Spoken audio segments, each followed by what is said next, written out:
Are you struggling to conceive? You have options, and at Piedmont Reproductive Endocrinology Group, we'll make sure you have the guidance and support you need. PREG is known for individualized fertility care that's unique to every patient. We take the time to provide a reassuring and empowering experience because we believe that you deserve nothing less. Let us help you on your journey to parenthood. Visit us at pregonline.com to learn more. Get the guidance and support you need at Piedmont Reproductive Endocrinology Group.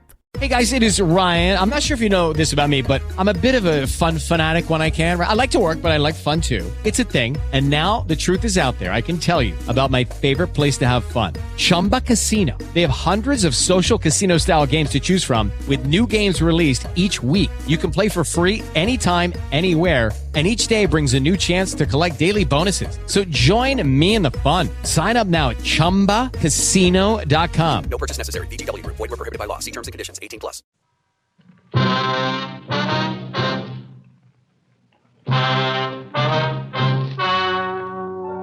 The story you are about to hear is true. The names have been changed to protect the innocent. Fatima Cigarettes, best of all king-size cigarettes, brings you Dragnet on both radio and television.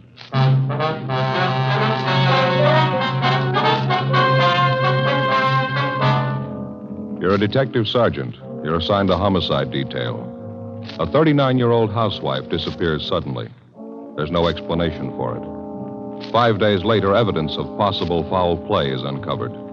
Your job, investigate.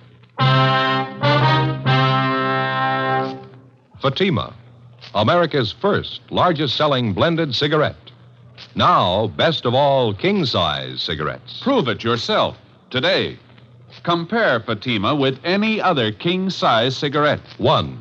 Fatima's length filters the smoke 85 millimeters for your protection. 2. Fatima's length cools the smoke for your protection. 3. Fatima's length gives you those extra puffs, 21% longer than standard cigarette size. And in Fatima, you get an extra mild and soothing smoke, plus the added protection of Fatima quality. Definitely the best quality in its class, but the same price as the cigarette you're now smoking. Buy Fatima in the bright, sunny yellow pack. Best of all king-size cigarettes.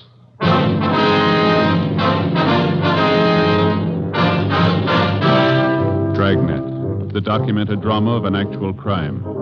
For the next 30 minutes, in cooperation with the Los Angeles Police Department, you will travel step by step on the side of the law through an actual case transcribed from official police files.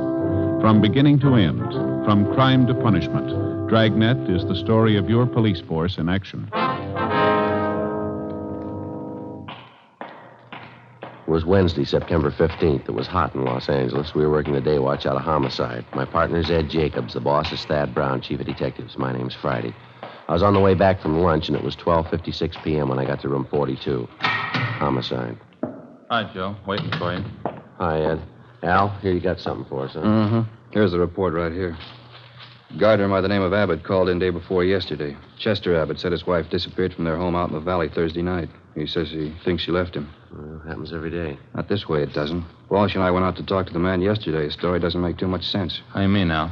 None of his wife's clothes are missing, none of her luggage. She even left her pocketbook behind, full of money. We found out from the neighbors the missing woman has a 17-year-old boy by a former marriage. Does that mean anything? Well, he's an only child. Mother dotes on the kid. She didn't even say goodbye to him. Well, how'd this Chester Abbott impress you? Pretty grouchy with Walsh and me. No cooperation. Wants to find his wife, doesn't he? I don't know. I'm not sure. He's no help, I can tell you that much. Could I see that report, Al? Yeah, here you are. Thank you. Florence Trumbull Abbott, age 39. Abbott's her second husband. First one died a little after the boy was born. Mm-hmm. Disappeared Thursday night from the home, 546 Belasco Road, between 7 and 8 o'clock. Well, when did Abbott call in to notify you? Monday afternoon. Told us he thought his wife might have been spending the weekend with her sister. When he found out she wasn't, he called us. Mm-hmm. You meet the boy when you were out there? Yeah, that's another thing. How do you mean? The kid came riding up on a bike when we were talking to one of the neighbors. We tried to talk to him, but the old man came out and hustled the boy into the house. Then he started chewing us out. Well, what's his trouble? Told us it was our job to find his wife, not to go prying into his stepson's affairs. That's a new slant. Well, how about the woman's friends and relatives? They've been checked out yet, Al? Walsh is on it now. Don't think he's had much luck contacting him so far. I'll tell you the truth, I don't like the looks of it. Yeah. Mrs. Abbott have any other relatives here? I mean, besides a sister and 2 aunts? Yeah, I got the list right over here. Sure wish we had a chance to talk to that boy. No notice anything else out of the way about Mr. Abbott, Al? Well, I don't know. Here's that list, Joe. Oh, thank you. Abbott was upset, all right. I don't know, though. He didn't exactly strike me as reacting the way a normal man reacts when his wife's disappeared. Well, how about a copy of this report? You got one to spare? Yeah, sure. Just a minute. Yeah. Missing persons, Barghetti. That's right. This is Barghetti speaking. Who's that? Oh, yeah. Yeah, sure. About what? All right, good. 4 o'clock? Fine. All right, son. Goodbye. Well, that was the boy I was telling you about, Mr. Abbott's stepson. What do you want? He wants to talk to us. Sounded worried. About his mother? He thinks something's happened to her. In police work, missing persons detail is not a department separate in itself. It's organized as a part of homicide division. When the possibility of homicide arises in the course of handling a case, missing persons immediately turns the matter over to homicide officers for investigation. When we got the call from the Abbott boy, we automatically took over. According to Al Barghetti, the boy said he suspected his stepfather and he didn't want him to know of any meeting between him and police officers. At 3:15, Ed and I left the office and drove to the meeting place designated by the boy, the Dairyland Fountain and Coffee Shop near the corner of Fairfax and Hollywood Boulevard. We got there at 3:50 p.m. At 8 minutes past 5, the Abbott boy still had not arrived. We waited another 15 minutes and then we left and drove out to the valley and pulled up in front of the main gate to the Abbott nursery on Velasco Road. The house itself was set well back on the property, which covered about 5 acres of ground. The entire nursery was surrounded by a 6-foot chain-link fence, and it looked like every available foot of ground inside was planted with some kind of flower or shrub. Mr. Abbott met us at the gate. He had 3 full-grown mastiffs with him. He held them on a chain. Yes, what do you want? Police officers, you Chester Abbott? That's right. What do you want? Well, if you can get those dogs quiet for a few minutes, we'd like to ask you some questions. Pretty busy now. Can't you come back tomorrow? No, it's important, Abbott. We'd like to talk to you now. All right, if you have to. Fast, time. Get down there. You two, Joe. Quiet. I said quiet. All right. Now, what do you want? Mind if we come inside, sir? These watchdogs of mine are pretty vicious. We can talk here at the gate. All right. We've been assigned to look into your wife's disappearance, Abbott. This is my partner, Sergeant Jacobs. My name's Friday. Mm-hmm. Find out anything about my wife yet? Nothing definite, no. Thought maybe you could help us. Mind telling us exactly what happened the night she disappeared? What do you mean, what happened? Well, when did you see her last? When did you first notice she was gone? Well, we had dinner Thursday night about 7 o'clock, then I laid down for a nap. Florence went out on the front porch for some air. I woke up a little before 8 o'clock and went outside to look for her. She was gone. No one saw her leave, Mr. Abbott? Not that I know of. Maybe one of our neighbors. You can ask them. They seem to know everybody's business. How about your stepson? Wasn't he home Thursday night? Bruce? No, he went out to a show with some other kids. When did he get back from the show, you remember? About 10 o'clock, I think. Why? Where's the boy now, Abbott? Who are you looking for, my wife or stepson? Both of them. Where is he? Gone. I took him over to my sister's in Alhambra. He'd been feeling bad since his mother disappeared. Figured the change would do him good. Well, when did you take him over to your sister's? This afternoon. What's that got to do with it? I'd like to talk to him. No, you can't. You won't allow it. The boy's too upset right now, and I can't allow I'm it. afraid you're going to have to allow it, Abbott. Listen, mister. You can get off this property right now if you're going to get fresh with me. No cops giving me any sass. Get down there, honey. Quiet. Nobody's giving you sass. We want to talk to your stepson, that's all. He might be able to give us a lead on the whereabouts of your wife. And I say you can't see the boy. You've been looking for Florence for a week, and you haven't found a thing. I'll get somebody else to look for her. It's my business anyway, nobody else's. It's our business if anything happened to her. What are you talking about? You better get your coat, Abbott. I'd like to talk to you downtown. Come through that gate, and I'll let these dogs go. We'd hate to shoot him, mister. What are you trying to prove, anyhow? What do I have to go downtown for? I'll tell you when we get there. Now get your coat. Chester Abbott turned, made his way up the path and into the house. A few minutes later, he came out, closed the gate behind him, and got into our car. On the way back downtown, he talked pleasantly about the weather, the nursery business, and his dogs. When we got to the office, we found out the reason for his sudden change in temperament. His lawyer was waiting for us at the door. We tried to interrogate Abbott, but the lawyer objected to just about every question we asked. It was hopeless, and we knew it, and so did the lawyer. We released Abbott, but not before we got the name and address of his sister in Alhambra, where the stepson, Bruce, was supposedly staying. After Abbott and his lawyer left, Ed and I signed out of the office and drove to Alhambra to check on the boy. Barghetti sure had this one pegged. Real sleeper. Yeah. Like to know how the stepson missed that date with us this afternoon. The boy called us from the house. Stepfather could have overheard him. Yeah, it's possible. Sister's house ought to be along this block, shouldn't it? Let's see. 1408. 06, yeah, there it is. Great Cottage, 1402. Okay, let's pull up here, huh? Right.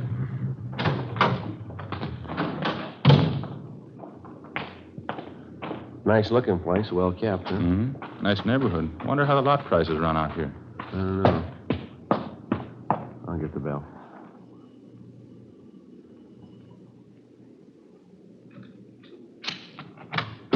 Yes, what is it? Police officers, ma'am. You Miss Abbott? Yes, Helen Abbott. Why? Well, we talked to your brother earlier today, Miss Abbott. He said he brought his stepson, Bruce, over here to stay a while. We'd like to see him if we could. Bruce? Well, yes, he was here until about an hour and a half ago. I went to the store, and when I came back, he was gone. You any idea where we can find him, Miss Abbott? Well, I telephoned my brother Chester just before you came to the door. Bruce isn't there. Yes, ma'am. Do you mind if we came in and looked around, Miss Abbott? It won't take long.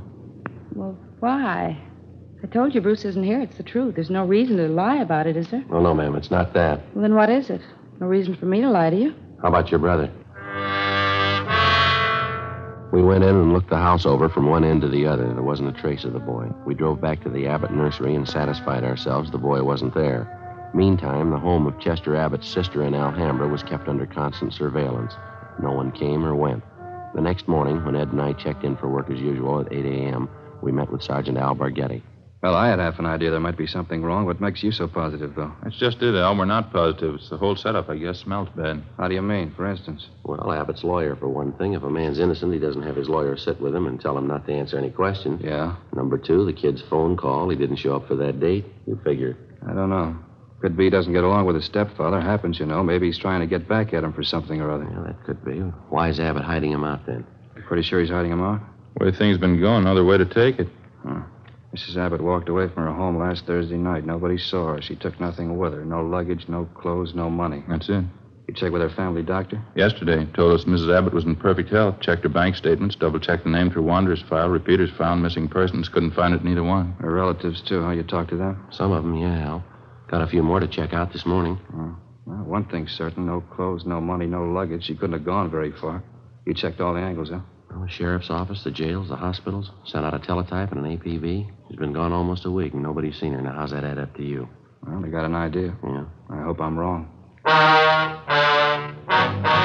8:45 a.m. Ed and I left the office and continued making the rounds of the missing woman's friends and relatives.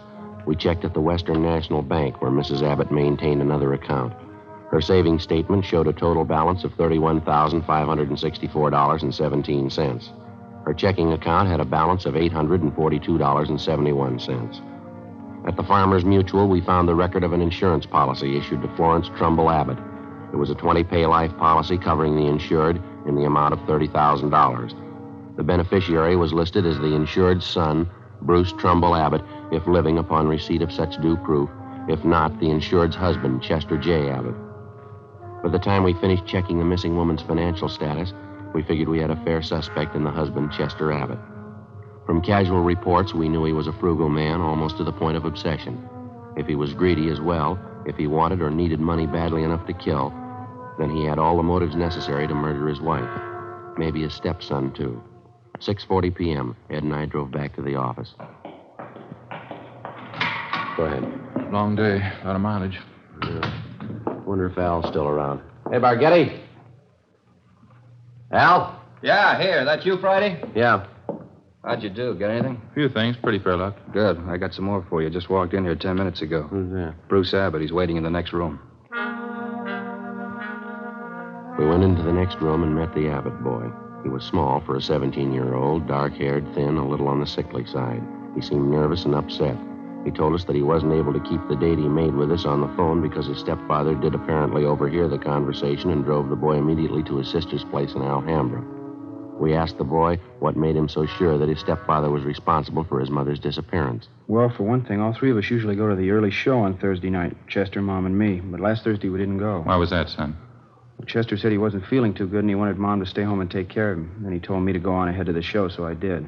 What time did you get home, Bruce? About 10:15, 10 o'clock. Did you notice anything unusual when you got home, son? Not so much, no. Mom wasn't there. I didn't think much about it then. I thought maybe she was over to one of the neighbors. You asked your stepfather where she was? Uh-huh. He said he didn't know. He said he thought she was over at one of the neighbors, too. What was your stepfather doing when you got home? Just sitting in the living room reading the paper. I usually don't talk to him too much. I just asked him where Mom was, and he told me, and then I went back to my room and went to bed. Did you notice anything unusual about the way he acted? Anything different about him at all? Well, I'm not too sure. He did seem a little nervous, though. Jumpy. More than usual, I think. Mm-hmm. Anything else? Well, when I came through the front yard, I noticed the dogs had mud all over their paws. Red, Jaime, and George, all three of them. They must have been out in the nursery plots. Anything unusual about that? In a way, yeah. You see, the dogs don't go out in the plots unless Chester's with them. He doesn't want them to trample the seedlings. I noticed Chester had mud on his shoes that night, too. And you figure your stepfather was out digging somewhere in the nursery plots that night, huh? Yeah, that's right. Digging somewhere. He must have been. Can't figure out why, though. How do you mean, son? My stepfather never works at night.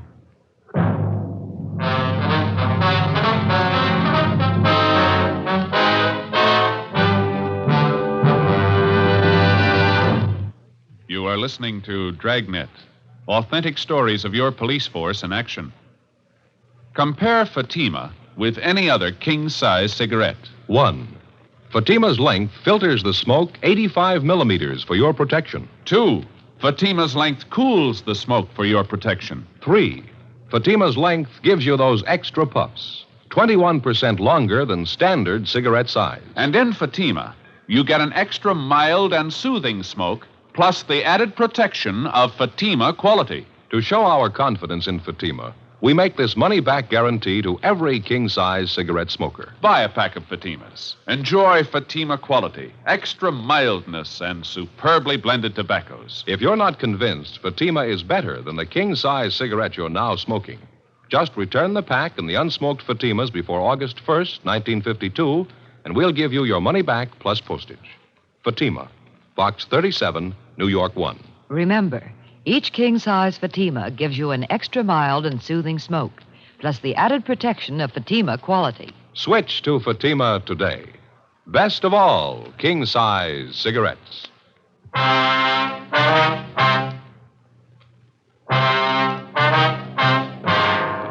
Thursday, September 16th, 7:05 p.m. We continued talking to the missing woman's 17-year-old son, Bruce Abbott. As the interview went on, it became more and more obvious that the boy and his stepfather, Chester Abbott, didn't get along at all. Apparently, the boy was jealous of him, and he was jealous of the boy. Besides his prejudice, Bruce also contradicted himself during the course of the questioning. 7:15 p.m., the interview went on.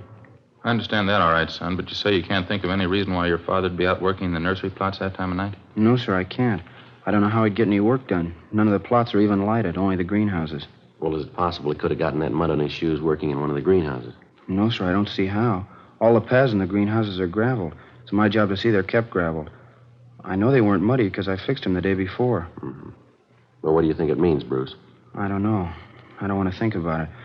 I just know he's done something. He's done something to her. Did your father, that is your stepfather, give you any reason for keeping you away from the police officers that came to your house? I mean, the first two officers who showed up? No, he said people were getting nosy, that's all. He said it might be better for me over at my Aunt Helen's place. Mm-hmm. Well, do you think your Aunt Helen might know where your mother is? I don't think so. We hardly ever see Aunt Helen. We don't know her well at all. Well, do you know if your mother and stepfather argued very much, son? I mean, big arguments. Sometimes, yeah. Mostly about me. How do you mean? Chester's pretty tight, you know. Doesn't like to spend money at all. He and Mom used to argue about whether I ought to get paid for the work I did around the nursery. Chester didn't want to pay me. That's so? Yeah, when I started working, he promised he'd pay me. I was saving up to buy a 31 Model A. After a couple of weeks, when he didn't pay me, I asked him about it. He told me I ought to be glad to work for him for nothing. And your mother argued with him about that? Sure, she got good and mad, too. She should have gotten mad. It was her money that bought the nursery anyway. Well, how'd you happen to get away from your aunt's place, Bruce? It wasn't too hard. Helen had some shopping to do, and she left me alone. She locked the door to my room. Even the screen over the window was nailed down, but I kicked it out and got away. I stayed at a friend's house last night. You thought much about where you're going to stay tonight, son? Well, I don't know. Sergeant Brigetti, I was talking to him. He asked me if I wanted to go out and have dinner and then stay at his house tonight. I don't know. Sounds like a good idea to me. I don't know. Sure nice of him to ask me. I think it'd be a lot better for you, son. Why don't you check in the next office, see if Bargetti's ready to leave, huh? Yeah. Okay, Sergeant. Thanks. Sure. You betcha. Joe, what do you think? It's hard to say. He might be lying. Before we signed out of the office that night, we met with Captain Lorman and outlined a plan to bring in the husband of the missing woman for questioning alone. We figured it'd serve two purposes: clarify the boy's position in the case and determine one way or another if the stepfather was withholding information about the disappearance of Mrs. Abbott. The big problem was to bring in Chester Abbott for interrogation without the knowledge of his lawyer. As we'd found out more than once, it was impossible to get anything out of Abbott with his lawyer present. We set up a plan to call at the Abbott home early in the morning, get the suspect out of bed, and bring him in before his lawyer could be notified. At 3:30 the following morning, Ed and I met at the office and started for the Abbott place. We brought along a couple of pounds of fresh horse meat to keep the dogs quiet if they raised a fuss. At 10 minutes past 4 a.m., we parked our car a few hundred feet down the road from the Abbott nursery and made our way toward the gate. I reached in and tried the latch. The dog started up. How about it, Joe? Open? No, it's padlocked. We're going to have to climb the fence. Toss some of that meat over to him, will you? Yeah, okay. There. All right, that does it. All right, let's climb the fence. Keep an eye on the hounds. Looks like they could take a leg off. Yeah. Take it easy, Ed. All right. Watch that. Yeah. Here comes that other dog. Get some more of that meat ready. Yeah. There you are, boy. Go get it. Go on. All right, that's fine. Come on, let's hurry. Have a look, Joe. What? Windows along the side of the house. Lights just went on. Yeah, come on. All right. Who is it? Who's there? Who is it? I'll set the dogs on you. Police officers, Abbott. Friday and Jacobs. What kind of business is this? What are you doing out here this time of night? You're under arrest, Mr. Abbott. What are you talking about? I think you heard me. You're under arrest. What kind of crazy thing is this? You're going to pay for this. I'll have your job. All right, you want to get your coat? You cops are asking for a pack of trouble. You know that. Get your coat. I'd like to know what you think you're doing. Where's my stepson, anyway? What have you done with him? I got a better one for you, mister. Huh? What have you done with your wife? 4:25 a.m. Ed and I drove the suspect, Chester Abbott, back downtown to the office. He was quiet and sullen. We headed down the hall for the squad room. Light still burning in the office. Yeah, probably Bargetty standing by. All right, Abbott, in there. You're going to pay for this. You can take my word on that. Ed, you want to take him in the office here and stay with him? I'll check with Al. Okay. All right, Abbott. Inside.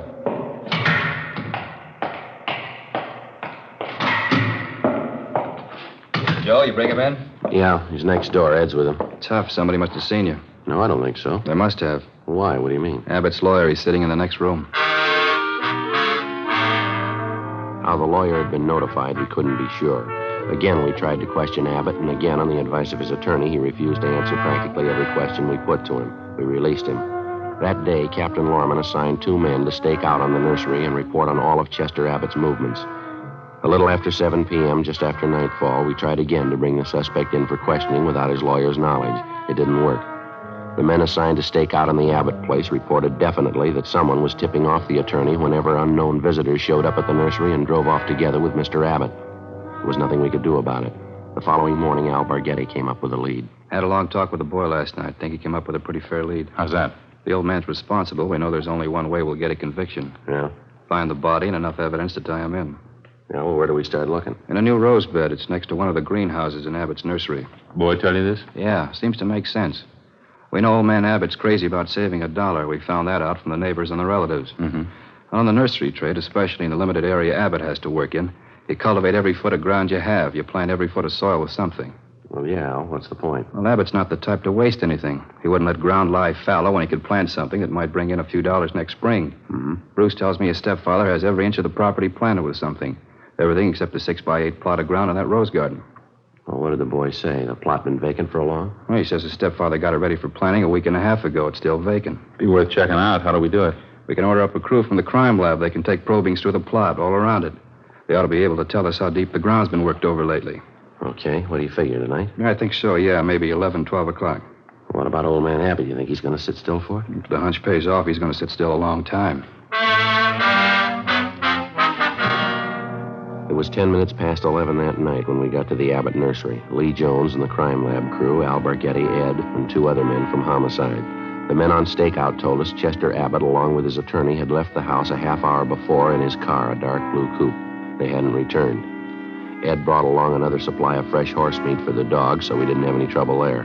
We located the vacant plot of ground in the rose bed next to one of the greenhouses, as Bruce Abbott had described it to Bargetty. The crime lab crew started probing. The ground obviously had been worked over recently, and to some depth. They started digging.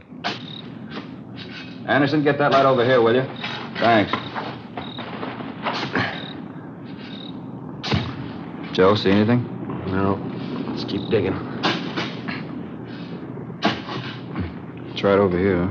Yeah. You know, this is it. He wasn't taking any chances. Down a good 4 or 5 feet now, wouldn't you say? Yeah, at least that. Anderson, more light, huh? All right, let's go at it. All right, wait a minute. Yeah. A woman's shoe here. Come on.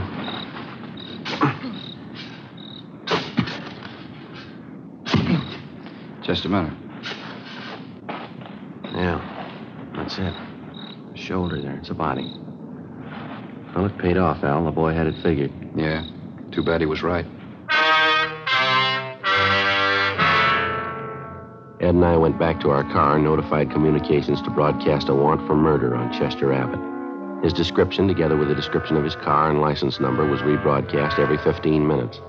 The attorney was contacted, and he stated that Mr. Abbott had dropped him off at his home more than an hour before. He knew nothing of his whereabouts.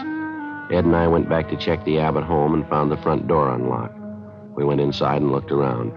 In one bedroom, we found clothes scattered over the bed and on the floor. There was only one old suit left in one closet. On the table next to the bed, we found an airline's timetable.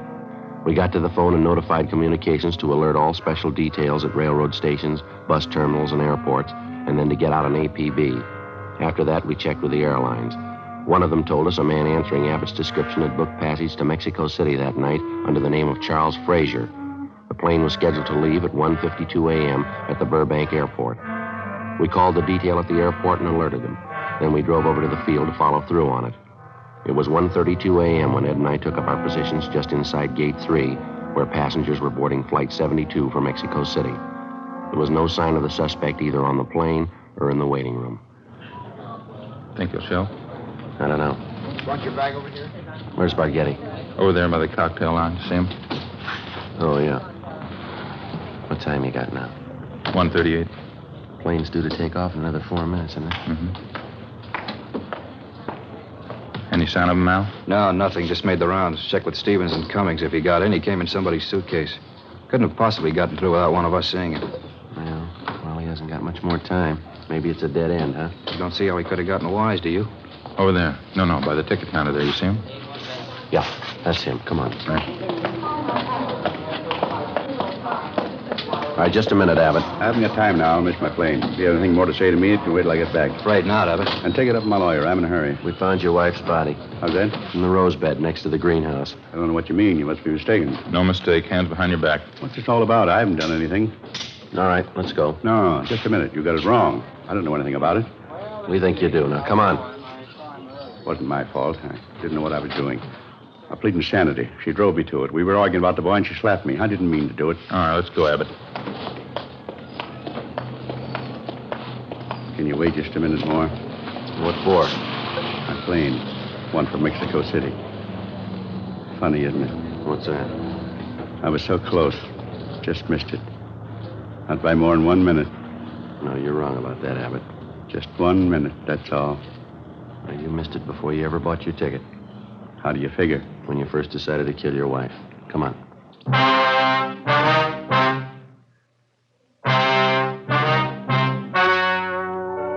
The story you have just heard was true.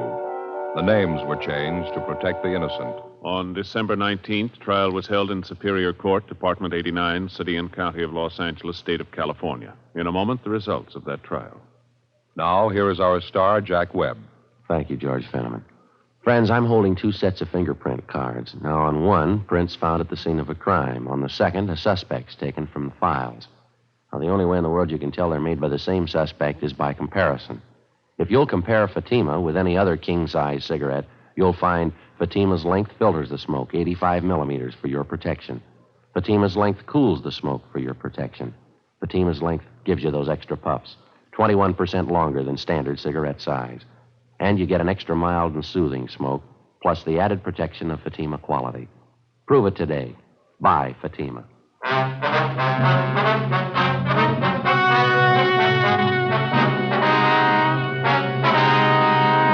Chester Vernon Abbott was tried and convicted of murder in the first degree. The jury failed to recommend clemency. Abbott was executed in the lethal gas chamber at the State Penitentiary, San Quentin, California.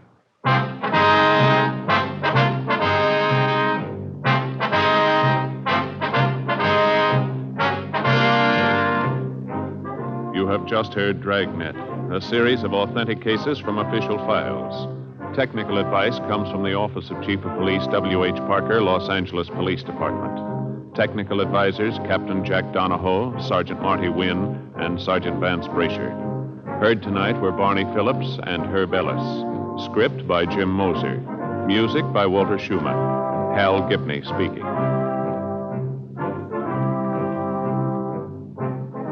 Fatima Cigarettes, best of all king-size cigarettes, has brought you Dragnet, transcribed from Los Angeles.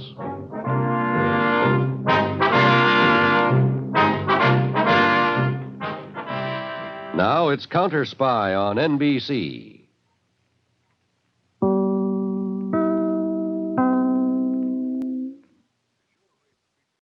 Are you struggling to conceive? You have options, and at Piedmont Reproductive Endocrinology Group, we'll make sure you have the guidance and support you need. PREG is known for individualized fertility care that's unique to every patient. We take the time to provide a reassuring and empowering experience because we believe that you deserve nothing less. Let us help you on your journey to parenthood. Visit us at pregonline.com to learn more. Get the guidance and support you need at Piedmont Reproductive Endocrinology Group. Okay, round two. Name something that's not boring. A laundry? Ooh, a book club. Computer solitaire, huh? Ah, oh, sorry, we were looking for Chumba Casino.